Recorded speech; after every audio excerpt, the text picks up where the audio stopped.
scopes are like I don't know, like your parent, right? Like they'll tell you things you don't want to know, and sometimes you don't want to listen, and sometimes you shouldn't listen, right?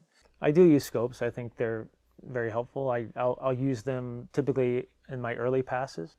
Sometimes for matching, especially after a long day when we get tired, there can be something that it's a tool that can help me out a little bit in terms of keeping myself in line.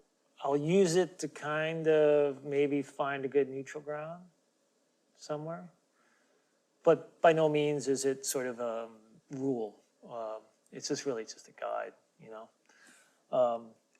And I can use that as a match. For example, if this shot came in for some reason looking like this,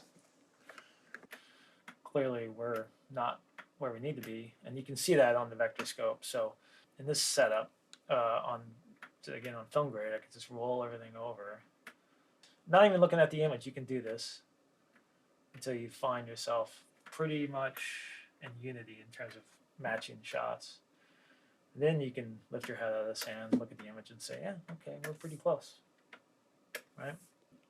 You know, you can go shot to shot for matching as well, especially if there's really subtle differences in from take to take, or even day exterior color temperature differences of the sky.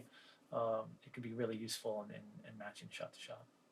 Once I get deep into a show, maybe the second pass or final pass, scopes are usually turned off, and I'm not paying attention to them. Literally just focusing on the image at that point.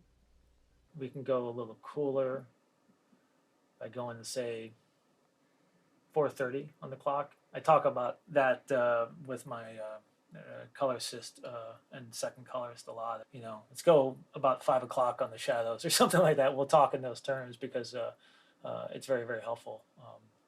Because it's not straight blue or not straight cyan. It's maybe a combination of blue cyan. Or, like I said earlier about highlights, maybe it's not straight red or straight yellow, but it's mostly red with a little bit of yellow. Or, you know, warm to one person means warm to somebody else differently. So warm to me might be yellow red, and to someone else might be more red than yellow.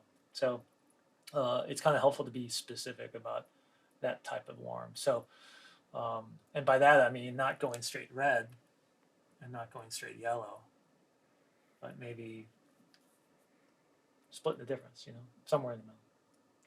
Vector scope will just kind of help, again, set up guardrails to kind of know exactly where we're going in terms of what we think is the right approach.